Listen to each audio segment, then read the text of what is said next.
Today's story was written by Reddit user FrostDraken. I awoke upon the shores of a great bright expanse. It was hot and loud. Or was it freezing and silent? I couldn't tell. I was too disorientated. My awareness returned quickly, and I beheld my surroundings were desolate. A cold, dark expanse surrounded me. Pieces of rubble and the thin haze of burned matter surrounded me. What had happened? Where had I come from? What even was I? Questions flooded my mind, too many to answer and too many to bear. I slept, my consciousness receding as my overwhelmed mind shut down. I awoke again. It was much calmer now. I looked out into the darkness and for the first time noticed the lights. Faint shinings and pinpricks of light of all colours met my awareness. It delighted me to know I was not alone. There were the lights, steadily watching over and around me. Time passed. I grew dissatisfied with my plight. Why was I even here? Where had I come from? Again, I remembered the harsh light at my first awakening. What had that been? Some sort of explosion? How had I survived? I saw no way to answer this question, so I put it out of my mind. Instead, I observed the lights once more. They had changed. Even as I watched, they seemed to shift and dance slowly. Delighted by this new discovery, I failed to notice at first the ominous dark sphere that slowly approached. It began to circle me, slowly at first, but getting closer and more rigid. I began to fear. It was much, much larger than I, dwarfing me in its size and looking like a great blasted Hulk. I thought that was to be my end, destroyed before I had even found my purpose in this new place. But then, something even stranger happened. The sphere was whipping around me so fast, I could scarcely track it, its surface rippling with the force of its motion. Part of me was terrified, but another was curious. As I watched it in fascination, a great rent appeared across the face of the sphere. Then, more and more, till in complete silence, it crumbled. Its fragments shattered smaller and smaller till they were naught but screaming light that filled the place around me with a roaring, thunderous sound. The light was so bright it hurt me to observe it, and so I looked inwards, towards the darkness under me. I stayed this way for a time, and when I looked out again, the screaming light was gone. In its place were the lights, dancing and free of worry or fear. Immediately I felt calm. It must have been a nightmare. Gave me a start. What was a nightmare, and why did the term feel right to say? The ones who know may never tell me. But I felt like it fit, so I decided to keep it that way. For a time, I did nothing, simply watched the lights dance like motes of, well, something. All I had ever seen were the lights, and the terrible sphere. I hoped that another didn't come. The sphere had been a terrible experience, one I was not keen to repeat. The lights made patterns which I took great delight in tracing in my mind's eye before they would shift apart and form new ones. Sometimes they would form clusters, and other times they would seem to skirt around each other like partners in a dance. Always moving, ever-changing, shifting, and exciting.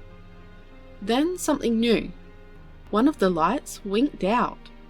Growing in brightness as if to grab my attention, it disappeared. This was concerning. None of my lights had ever vanished before. Sometimes they would dim, but never go away. And what's more, it did not return. I waited for a while, and still the light remained vacant. I felt something new. Loss. Different from the terror and pain. This was a different kind of hurt. It was deeper, more damaging and impossible to heal. I did my best to watch the lights dance, as I had always done, but the feeling of loss stayed with me. How could I go back to the way things were before, when I knew that my lights were dying? I despaired for a time, not caring what happened in the place around me, but something had happened to rouse me from my sadness. A new light appeared. I watched in awe as a nearby point of dimness grew in brightness till it seemed to burst forth. A new light, this one brighter and more energetic than the others. It took me a great while to realize that it was actually closer than the other lights. This revelation was made apparent as it grew in size and scope, almost as if it were coming towards me like the sphere. This caused me to fear again. The sphere had been dark at first, then brightened as it reached me. What would happen to me if a light reached me? It was already getting very bright as it grew nearer. Brighter and brighter it grew as the light swelled to an inferno. I looked around. There was nowhere I could go, trapped as I seemed to be inside the darkness. I relaxed as the inferno passed by, vast and chaotic. Was this truly what the lights were? Vast incarnations of hateful energies? I would have shuddered if I had been able, but I had no form to do so. Another thought entered my mind unbidden. If these lights were so free to come and go as they pleased, then why not I? With this realization, I began to climb. The walls surrounding me were steep and slick, and I was unable to make much headway. Frustrated, I tried again. Nothing. For a long time, I scrabbled at the dark walls of my prison, but to no avail. They were insurmountable. I was able to keep myself from sliding further down them, but could not drag myself out. I had no purchase, nothing to grasp onto. The light that had at first seemed to swing away began to return, a blazing ball of violent blue light. It seemed to move closer then further away, as if it was testing me. I realized the light was circling me like the dark sphere had, but not in the same way. Its dance seemed more erratic, less sure, as if the light didn't know what it wanted to do. As I watched transfixed, a great limb seemed to reach out from the blue light, the tendril shimmering a dull reddish-orange in colour as it got closer to me. What was it doing? Was it attempting to save me? Hope flooded my thoughts as this Titanic light seemed to reach for me, stretching as far as it was able in an attempt to pull me from my prison. I reached out to it, unable to touch it, but unwilling to give up so easily. Surely there had to be a way. Nothing. More disappointment filled me, as I was well and truly stuck.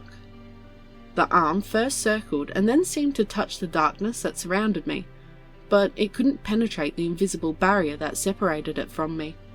I despaired. Nothing could save me. I was stuck forever.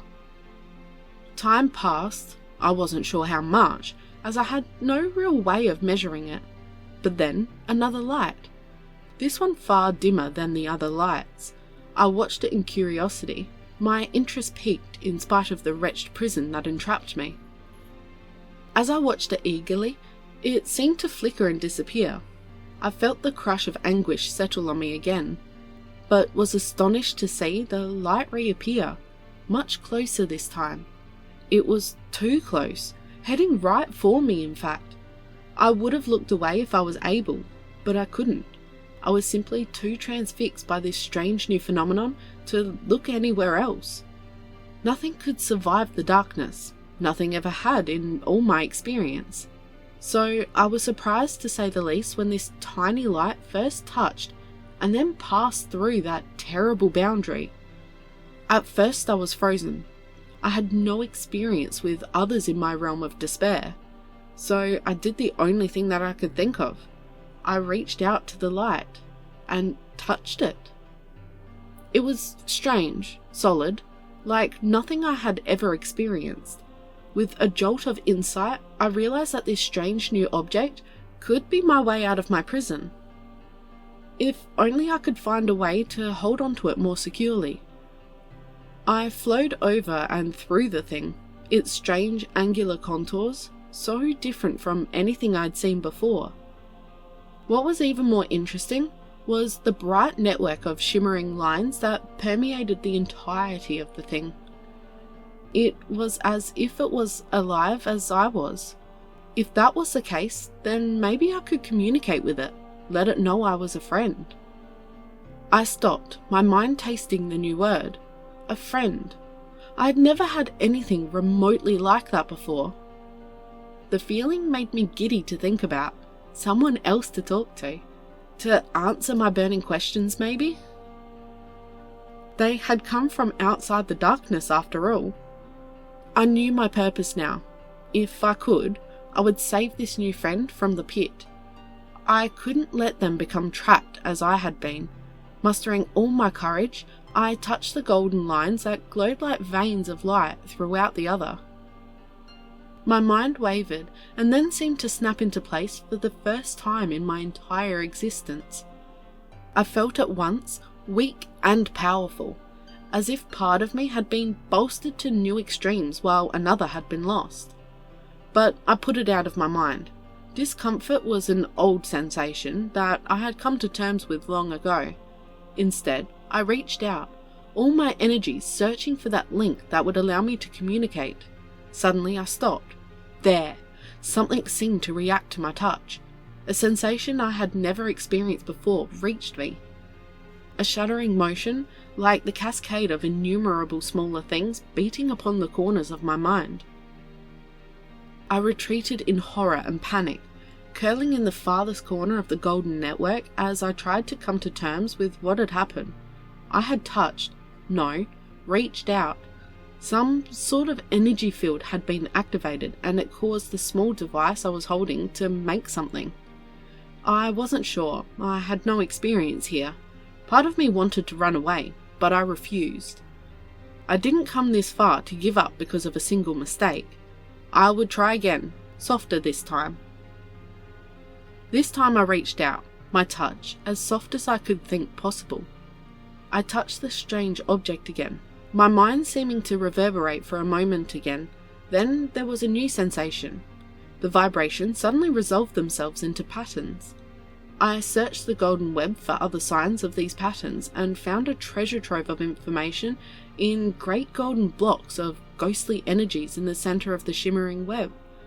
I dove in and was immersed in profound knowledge. Thoughts and ideas assailed my mind, threatening to overwhelm my vast consciousness. But I focused through the noise and latched onto one pattern in particular. The patterns were encoded sounds, vibrations in the air, something else I had never experienced before.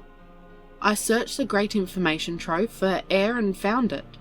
It was made of innumerable particles, like the strange feelings I had felt before. I learned of many new things in a rush.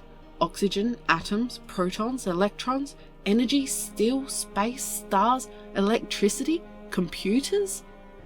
That one caused me to stop. I looked closer. They were like unto the great golden construct I was moving through. Was I now inside of one of these computers? It would explain a few things, I supposed. I pressed on.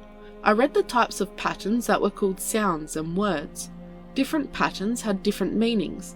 Strung together, they formed complete thoughts that could be expressed between two beings. I stopped again. That was it. The thing I had touched had been some sort of sound-emitting device.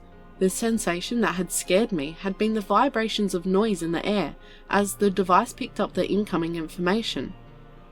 I puffed up as much as I could while latched onto the grid of the computer I was inhabiting.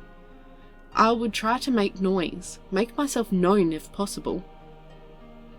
Taking another moment to settle the strange feelings that assailed my newly informed mind, I touched the device from before again.